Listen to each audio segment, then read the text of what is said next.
Monsieur, bonsoir, bienvenue aux 17h de ce 29 mars à la une de l'actualité. Lutte contre la criminalité organisée. Lors d'une opération qualitative, des détachements de la gendarmerie nationale neutralisent deux criminels, trafiquants de drogue à Bab el-Assa, Tlemcen. Les détails dans quelques instants.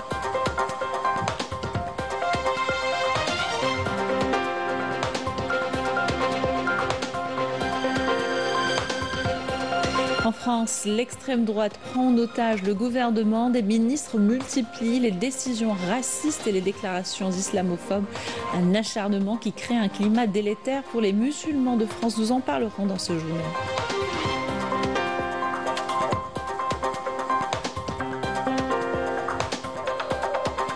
Clôture de la 14e édition du concours Taj al-Qur'an lors d'une cérémonie empreinte de piété. 6 lauréats parmi les 24 qualifiés au final de récitation et psalmodie du Coran ont été distingués. Des lauréats aux besoins spécifiques également.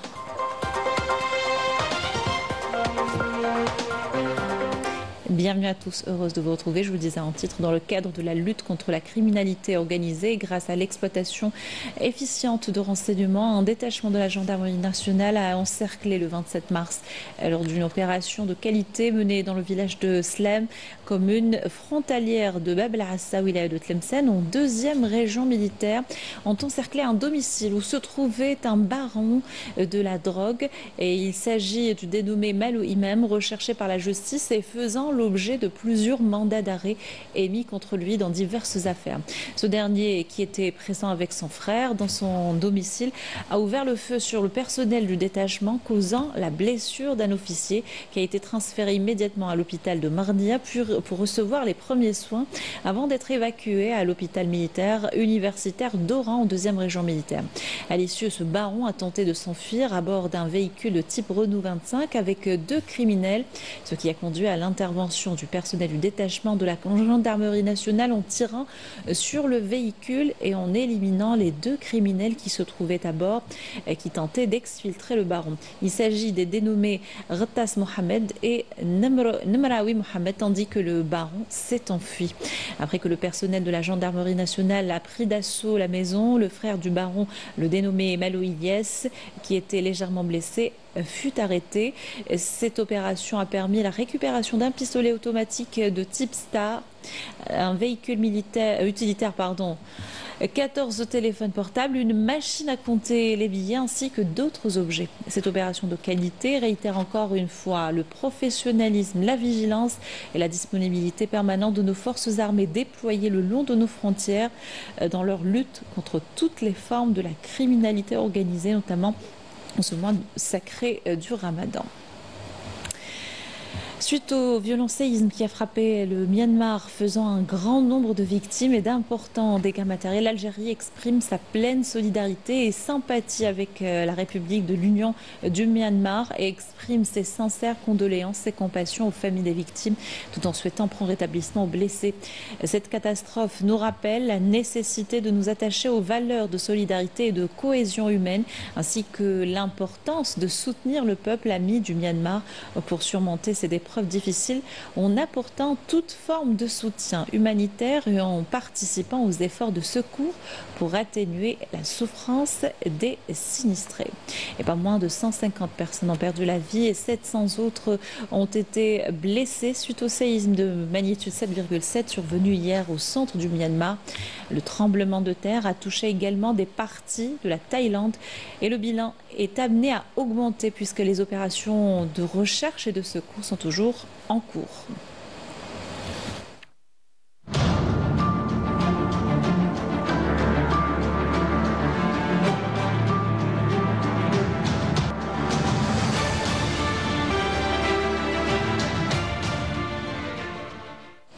Dans notre séquence mémoire ce soir, nous parlons des explosions nucléaires dans le Sahara algérien qui ont lourdement affecté la population locale. L'absence de mesures de précaution et le refus de la France de décontaminer les zones touchées ont aggravé la situation sanitaire des habitants. De nombreuses maladies recensées ces dernières années sont directement liées à la radioactivité qui ne diminuera qu'au bout de 24 000 ans selon les scientifiques. Walid Yossi.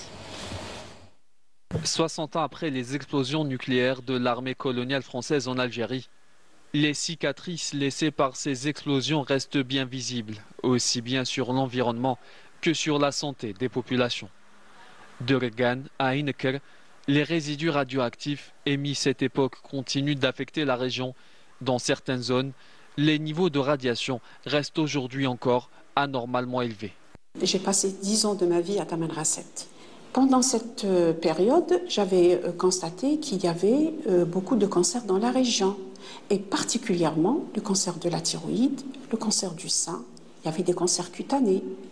C'est des choses que je voyais rarement, c'est-à-dire pas rarement, mais avec un pourcentage moins au nord. Ça, c'est le volet de cancérologie. Il y a un autre volet, c'est les malformations. Sans parler des malformations orthopédiques. Les récupérateurs viennent toujours, plus de 60 ans après, récupérer des câbles et font brûler le plastique, tout ce qui est combustible, pour récupérer le cuivre. Et ça, il y a une activité de récupération qui est toujours aujourd'hui présente sur le site. Lors de sa visite à Heinecker, ce scientifique a ramené dans son laboratoire un échantillon pour analyse. Le résultat est sans équivoque.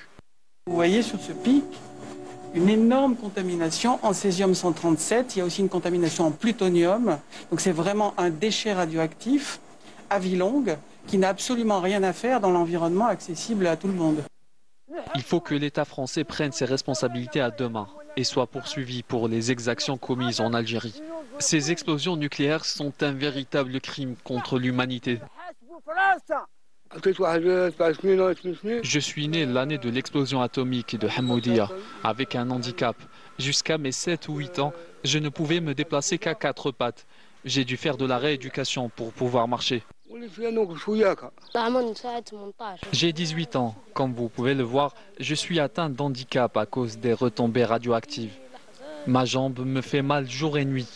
J'ai consulté plusieurs spécialistes dans différents hôpitaux. Il n'y a pas de remède à ce que j'ai. Face à ce constat, de nombreux Algériens réclament une reconnaissance officielle des dommages subis, attendant toujours des réparations à la hauteur des souffrances. En France, l'extrême droite prend en otage le gouvernement français et les ministres de l'Intérieur et celui de la Justice multiplient les décisions racistes et les déclarations islamophobes.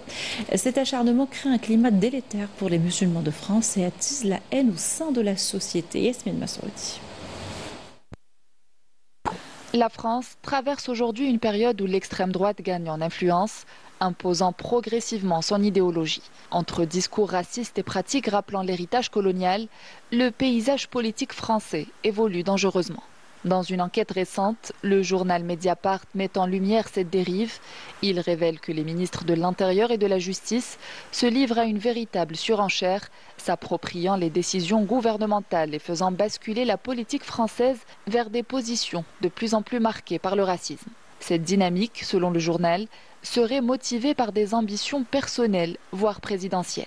Autrefois considérées comme une menace pour la République, certaines idées radicales sont désormais banalisées et exploitées au profit de l'extrême droite. Le gouvernement semble même amplifier le discours de Marine Le Pen, multipliant les attaques contre l'immigration et attisant l'islamophobie. Certains responsables politiques vont jusqu'à brandir la menace de leur démission pour faire pression, preuve que l'idéologie de l'extrême droite s'installe au plus haut de l'État. Une dérive qui à terme pourrait fragiliser la France elle-même avant même d'atteindre ce qu'elle prétend combattre. Pour la première fois dans notre histoire, nous allons débattre de l'islamophobie dans notre hémicycle. C'est une victoire qui laisse un goût amer, celui d'une absence totale de volonté politique, ou plutôt celui d'une volonté assumée de masquer cette réalité qui touche pourtant plus de 5 millions de nos concitoyens, des Français de papier comme diraient certains. Il y a une pénurie d'œufs et d'après BFM TV, c'est encore la faute des musulmans. Comme il y a quelques années, on nous avait dit qu'il n'y avait plus d'huile de tournesol à cause des musulmans. Et dans les deux cas, c'était la question du ramadan qui était posée. Alors la vérité sur cette polémique, une fois de plus, c'est que certains essayent de faire détester les musulmans, essayent de créer de l'islamophobie dans notre pays pour diviser le peuple français. Dans son enquête, Mediapart révèle que les plateformes médiatiques proches de Vincent Bolloré, figure influente et partisan de la normalisation du discours extrémiste, sont devenues de véritables outils de propagande, multipliant les surenchères racistes. Elles servent ainsi de scène où se succèdent et s'affrontent le ministre de l'Intérieur, dont l'ascension politique s'est faite au gré des compromis avec l'extrême droite, est le ministre de la Justice, dont le parcours a débuté comme assistant parlementaire d'un député connu pour ses positions radicales. Face à cette mainmise croissante de l'extrême droite sur le débat public et les institutions, une question s'impose. Quel avenir pour la Ve République, prise dans l'étau d'un projet politique qui remet en cause ses principes fondamentaux? M. Darmanin, il a écrit un bouquin il y a 2 ans sur Napoléon, où il se fait l'éloge de la politique antisémite de Napoléon par rapport aux Juifs, et il dit qu'il faudrait aujourd'hui l'utiliser par rapport aux musulmans. Donc on n'a pas de le soir soir. Et on a encore moins de le soir soir de M. Darmanin, M. Retailleau, et quelque part développant en réalité une politique raciste et islamophobe dans ce pays. Tous ces gens-là concourent en réalité, je vais vous dire quoi, à diviser le pays. Selon les observateurs, l'escalade de l'extrémisme en France soulève des inquiétudes quant à l'avenir du pays. Certains estiment qu'une prise de conscience s'impose pour éviter la chute de la Ve République ou qu'elle ne bascule dans une crise profonde. La grogne populaire ne faiblit pas au Maroc et les manifestations se succèdent. Pour un coup, dénoncer la normalisation avec l'entité sioniste, un autre s'élever contre la vie chère. La situation socio-économique de la population se dégrade de jour en jour face à un Marzen totalement absent. Badia Mardi.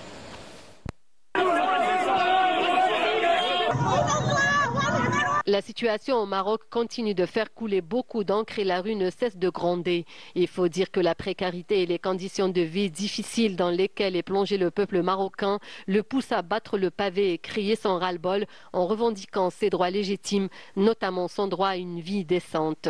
La crise sociale et économique étouffe le peuple et risque d'entraîner le pays vers l'explosion.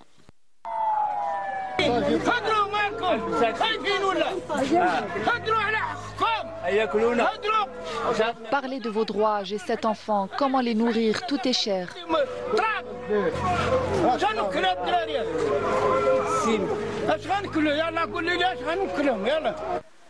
Nous ne demandons rien sauf un morceau de pain. J'ai à ma charge plusieurs enfants, dont un candidat au bac et un handicapé.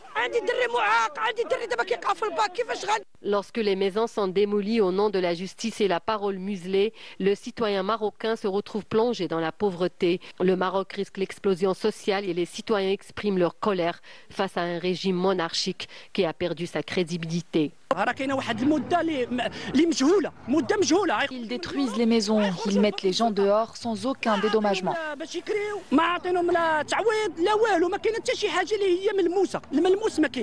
Ils savent tous que je ne possède rien et je n'ai pas où aller.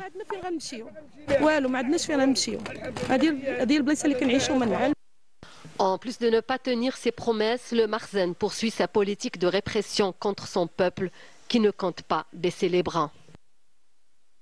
Retour dans le pays où a été clôturée hier la 14e édition du concours Taj al-Qur'an. 6 lauréats parmi les 24 qualifiés au final de récitation et psalmodie du Coran ont été distingués. Dans la catégorie féminine, Nawal Benyaza de la wilaya de Chlef a remporté la première place alors que Ilyas Rahal de la wilaya de Tiaret est arrivé premier chez les hommes. La cérémonie a eu lieu au Centre international des conférences en présence du président de l'Assemblée populaire nationale Brahim Bourali, du conseiller du président de la République chargé de la direction générale de la communication Kamel Sidi Saïd, du ministre de la communication, des membres du gouvernement, du recteur de Jama'a al-Jazair, Cheikh Mohamed Mamoun Al-Qassim Al-Husseimi, le directeur général de l'EPTV, Mohamed Barali, et le PDG de Mobilis qui a annoncé un prix additionnel, une Omra aux finalistes du concours et le jury. Cette édition a été marquée par la distinction également de lauréats aux besoins spécifiques. La dernière halte de notre journal se fera à Annaba, où les soirées du Ramadan mettent souvent le patrimoine à l'honneur, comme le tel ou la serma, un type de broderie ancienne typique de la région et qui se perd de nos jours. La soirée que Ismail Belkaïdia nous présente est une tentative de le faire revivre et de le préserver. Les soirées du mois de Ramadan à Annaba ont été mises à profit pour valoriser le costume traditionnel beaunois dans une ambiance festive. L'événement d'aujourd'hui parle de tout ce qui est tel, une broderie qui a tendance à disparaître. C'est une broderie d'origine ottomane qui a percé et qui a tendance à disparaître, mais nous, c'est une broderie appelée tel ou sarma. Sarma, qu'est-ce que veut dire sarma par turc? Ça veut dire le fil métallique qui a existé auparavant. Mais maintenant, il a disparu complètement. Il a été remplacé par un fil en inox. Mais nous, c'est-à-dire il y a des familles bonnoises qui ont gardé un trésor. Par la même occasion, Lyoum, on fait une exposition de l'ancien tel et du tel d'aujourd'hui. Bien ancré dans les coutumes vestimentaires de la ville, le tel Annabi fait partie du trousseau de la mariée. نحن نخيطوا القندوره هذه تلبسها العروسه في بكري كانت تلبسها كما نقولوا احنا في الثالث في السابع نخيطوا الالوان الزهري الابيض التبني البلوسيال العسلي التل سي فيل كي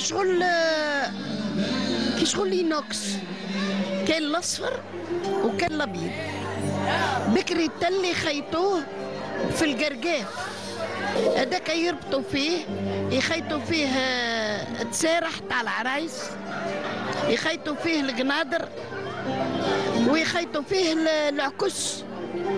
العكس تاع العرايس. C'est bien parce que ça ravive cette couture qui est partie depuis maintenant des décennies. Les gens ما عادوش يعرفوها. Moi personnellement j'avais une belle gandoura بالتل تاع الفضة واخرى تاع الذهب اللي عملوها ممعوسه بالطفر ايتو لبره سبيسيال مخدومه عند السايغي. Mes belles-filles, je leur ai fait العكسه, vous savez, qu'on met sur la tête après le bain. Et d'ailleurs c'est elle الماشطه qui les a habillés. هي اللي تولهت بهم في الحمام, هي اللي لبستهم ولبست لهم العكسه تاع التل. Des soirées musicales de ce genre favorisent la préservation du riche patrimoine de la ville de Annaba. Toujours à Annaba, on va à la découverte de son patrimoine culinaire au cœur de la mythique place d'Armes. Un restaurant propose des spécialités locales. Le brick ou Annabi arrive en tête des mets les plus consommés en ce mois de Ramadan notamment. Un indispensable qui n'est plus à présenter. Reportage de Smaïl Belghaidia. Au milieu de la vieille ville d'Annaba, la place d'Armes abrite un espace culinaire ancestral décoré avec énormément de nostalgie pour proposer le bourek authentique qui fait la réputation de la ville. البورك العنابي مازلنا احنا محافظين عليه هنا في دار البي التقليديه. Nous avons préservé la recette du bourek à Annabi à travers des générations. C'est un héritage culturel qu'on préserve. Certains restaurants ont apporté quelques modifications à la recette, comme le fait d'ajouter des crevettes. Les familles bonnoises mettaient de la cervelle de mouton, chose qu'ils ne font plus maintenant. À présent, on le prépare à base de purée de pommes de terre, de la viande hachée, des olives, de l'oignon, des œufs et des épices bien de chez nous. هو المخ الغنمي. هذا المخ الغنمي كانوا يديروا اضافه. اما دركا واش عندنا فيه؟ عندنا فيه البطاطا، عندنا فيه اللحم المفروم، عندنا فيه الزيتون الاخضر، عندنا فيه زيتون نكحل، عندنا فيه المعدنوس، عندنا فيه بصل، فلفل الكحل، شويه هريسه، البيض. Le bourek à Annabi existe depuis bien longtemps. La preuve en est matérialisée par cet ustensile centenaire. Quand on parle de la feuille de brique, on peut prouver l'origine de la feuille de brique avec ce plateau, l'emra, qu'on appelle ça l'emra. Maintenant, on fait tous avec un tagine plat, mais l'origine et l'original, c'est celui-là. Il est en cuivre en dessous, c'est-à-dire parce qu'il n'y avait pas de gaz, donc c'était fougue le canoun, pour que la chaleur soit diffusée, ça couvre le canoun et la chaleur elle est diffusée. Donc la personne, elle faisait, la pâte elle était plus liquide que maintenant qui font des espèces de gestes comme ça. Elle était plus liquide, pourquoi? Parce ils étaient très ingénieux et ingénieuses bien sûr, pour que quand la pâte elle dépasse, elle coule ce côté-là. Accompagnant la célèbre shorba ou djeri, le bourek d'Annaba reste l'un des plus délicieux du pays. احنا في مدينة عنابة هذا الجاري الموروث العثماني كي هو كي البوراك احنا نديروه نقولوا جاري فريك نديروا فيه نعناع على فان. Ici à Annaba, la soupe ou le djari et le bourek sont un héritage ottoman. On prépare le djari à base de fric ou de blé, on rajoute des feuilles de menthe et de la viande de mouton. هذا هو البوراك العنابي ما كاين فيه حتى شيء لي زانغريديون تاعو خفاف.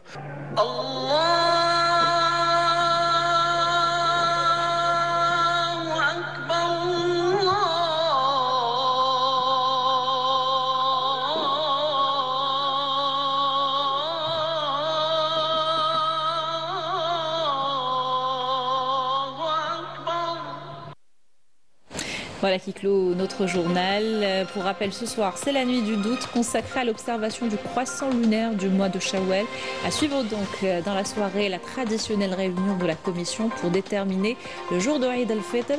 La conférence sera organisée après la prière d'Al-Maghrib à Dar al-Imam et sera diffusée sur les chaînes de télévision et de radio nationale. Merci d'avoir suivi notre journal. Je vous souhaite une excellente soirée sur Canal Algérie.